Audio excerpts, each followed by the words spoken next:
চিতল মাছের মুইঠাতে প্রায় সবাই খেয়েছেন, কিন্তু সেটা বানাতে গেলে প্রায় মাথার ঘাম পায়ে ফেলার মতন অবস্থা হয়ে যায়। কিন্তু আজকে আমি আপনাদের সাথে চিতল মাছের এমন একটা রেসিপি শেয়ার করব, যেটা বানালে বাড়ির সবাই এক থালা ভাত শুধু এই মাছ দিয়েই খেয়ে শেষ করতে পারবে। তাহলে চলুন দই দিয়ে বানিয়ে দিই আজকে চিতল মাছের এই দই চিতল। এই দই চিতল বানানোর জন্য সবার প্রথমে আমার যেটা লাগবে, আমি ছোট সাইজের বা মিডিয়াম সাইজের চিতল মাছ নিয়ে নিয়েছি এবং তার রিং সাইজ করে পেটি কেটে নিয়েছি। এবার এই মাছটাকে ভালো করে ধুয়ে সেটাকে নুন হলুদ মাখিয়ে আমি 5 থেকে 10 মিনিট ম্যারিনেট করে রাখবো। চিতল মাছের এই পিসগুলো দিয়েই কিন্তু আমরা মেনলি এই ধরনের রেসিপিটি বানাতে পারবো। এর আগে যে রেসিপিটি তৈরি করেছিলাম সেটা আর আমি ভিডিও করে উঠতে পারিনি, এতটাই তাড়াহুড়োতে করেছি, কিন্তু কিছুটা মাছ আমি বাঁচিয়ে রেখেছিলাম যে হ্যাঁ আমি আপনাদের সাথে এই ভিডিওটা শেয়ার করব বলে। এবার কড়াইতে খুব ভালো করে আমরা তেলটাকে গরম করে নেব। এই রান্নাটা কিন্তু অবশ্যই সর্ষের তেলে হবে, সাদা তেলে হবে না। মাছের আইটেম আমরা সবসময় চেষ্টা করি সর্ষের তেলে করার, তাহলে তার স্বাদটা খুব ভালো আসে। তেলটা খুব ভালো মতো গরম হয়ে গেলে তেলের মধ্যে সামান্য একটু হলুদ দিয়ে দিই আমি। আপনারা যখন আমার ভিডিও দেখেন তারা সবাই জানেন যে আমি গরম তেলে একটু হলুদ দিয়ে তবেই ভাজা জিনিসগুলোকে দিই। একদিকে আমার মাছ আমি দিয়ে দিয়েছি এবং অন্যদিকে আমি মশলা তৈরি করছি। এখানে গ্রেভি তৈরি করার জন্য দুটো মিডিয়াম সাইজের পেঁয়াজকে খুব ভালো মতো স্লাইস করে কেটে নিয়েছি এবং 4 থেকে 5টা কাঁচা লঙ্কা, 1 ইঞ্চি মতো আদা এবং 9 থেকে 10টা কোয়া রসুন আমি এখানে দিয়েছি। আমি তো আমার স্বাদ মতো লঙ্কা দিয়েছি, আপনারা আপনাদের পছন্দ মতো বা স্বাদ মতো লঙ্কা দিতে পারেন। ভালো করে এটা পেস্ট করবেন। পেস্টটা যেন একদম মিহি পেস্ট হয়, কারণ একটুও যেন দানা দানা না থাকে। এইদিকে আমার মাছ অলমোস্ট ভাজা হয়ে এসছে, একটা সাইড আমার ভাজা হয়ে গেছে, এবার আমি অন্যদিকে উল্টে পাল্টে দেবো। যারা এই চিতল মাছ রান্না করেছেন তারা জানেন যে চিতল মাছ কতটা কতটা পরিমাণে নরম হয়ে থাকে, এবং চেষ্টা করবেন সব সময় যে কড়াইটাকে যেন বা তেলটাকে যেন খুব ভালো মতো গরম করে তারপরেই মাছ ভাজতে। কারণ মাছ ভাজার একটাই ভালো নিয়ম যে কড়াই এবং তেল যেন খুব ভালো মতো গরম থাকে, তাহলে কড়াইতে মাছ লেগে যাবে না এবং মাছ ভেঙেও যাবে না। চিতল মাছটা একটু কড়া ভেজেই নিতে হবে, কারণ চিতল মাছ ভীষণ নরম মাছ, ঝোলে দিলেই এগুলো একদম নরম হয়ে যাবে, ভেঙে যাওয়ার চান্স থাকে। তো সেই জন্য আমি এখানে মাছগুলোকে একটু কড়া করেই ভেজে নিচ্ছি।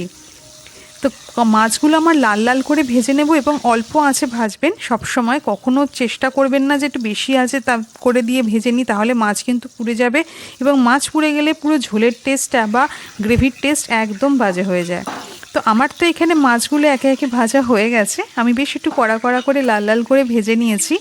মাছ ভাজা হয়ে যাওয়ার পর আমি কিন্তু মাছ ভাজার এই তেলের মধ্যেই বাকি গ্রেভিটা বানাবো।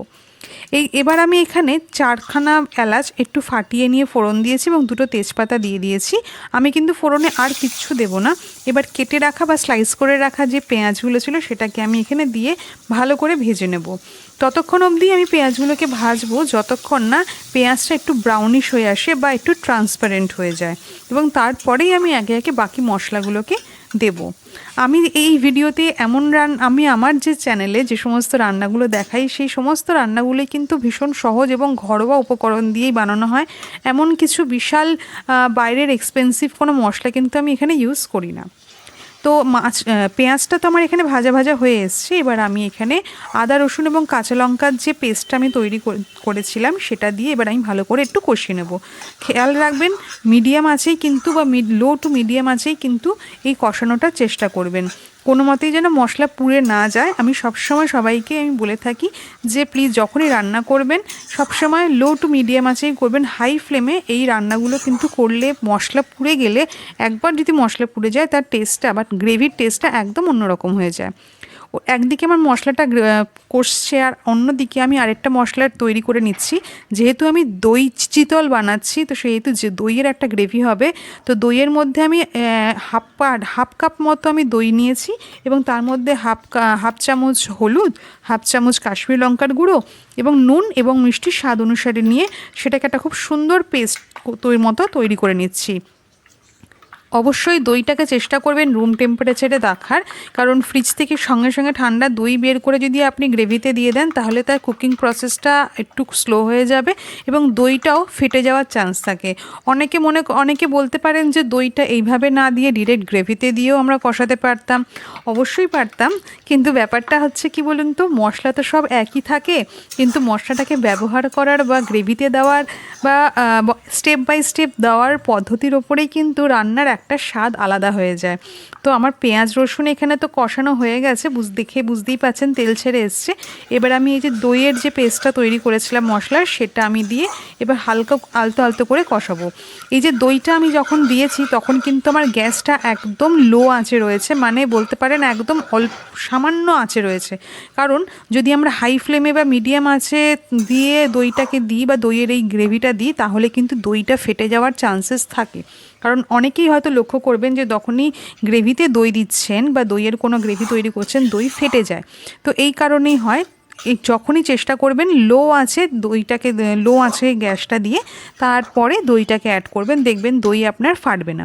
দেখুন আমার এখানে এবার আমি গ্যাসের ফ্লেমটাকে একটু মিডিয়াম আছে দিয়ে দিয়েছি এবং আমার গ্রেভিটা পুরোপুরি রেডি, মানে কষানোটা একদম হয়ে গেছে সুন্দর। কি করে বুঝবেন? দেখুন পুরো তেল সাইড থেকে বেরিয়ে এসছে এবং কালারটাও অসাধারণ এসছে। আপনারা কিভাবে চিতল মাছের রেসিপি কী বানান মুইঠা ছাড়া আমাকে একটু বলবেন। আমি তো এই দই চিতল বানাই, দই চিতল মাছের কালিয়া করেছি এবং মুইঠা করেছি। আপনারাও যদি আরও কোনো রকম রেসিপি জেনে থাকেন আমাকে অবশ্যই বলবেন, আমি নিশ্চয়ই চেষ্টা করব আমার চ্যানেলে শেয়ার করার। এখানে আমার মশলা তো কষানো হয়ে গেছে, যাতে নিচ থেকে লেগে না যায় আমি সামান্য পরিমাণে একটু গরম জল অ্যাড করে নিয়েছি। যেহেতু এই রান্নাটা সম্পূর্ণটাই একদম গা মাখা মাখা হবে, মানে মাছের একদম গ্রেভিটা শুকনো শুকনো থাকবে, খুব বেশি পাতলা এটা হবে না। তো আমি একদম মশলাটাকে শুকনো শুকনো করেই এখানে কষাবো এবং পাতলা অবস্থাতে গ্রেভিটা থাকাকালীনই মাছগুলোকে দিয়ে দেবো। এরকমই আরও নানান রেসিপির লিঙ্ক, অনেক নানান রেসিপির লিঙ্ক আমার এই ভিডিওর ডেসক্রিপশন বক্সে কিন্তু আমি শেয়ার করে দিয়েছি।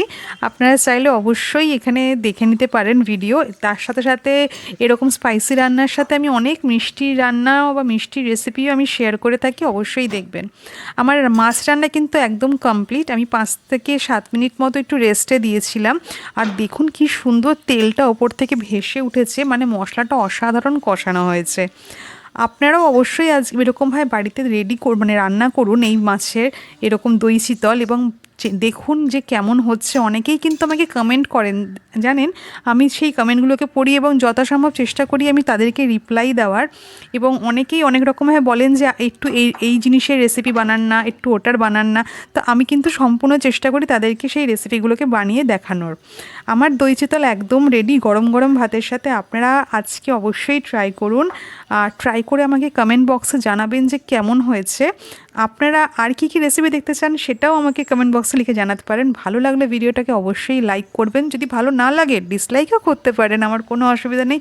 অ্যাটলিস্ট আমি জানতে তো পারবো যে আমাকে ভিউয়ার্সরা কীরকম পছন্দ বা অপছন্দ করছেন। ফেসবুকের বন্ধুদের কাছে আমার রিকোয়েস্ট, যারা আমার পেজটাকে এখনও ফলো করোনি তাদেরকে রিকোয়েস্ট করবো প্লিজ আমার পেজটাকে ফলো করে নিও।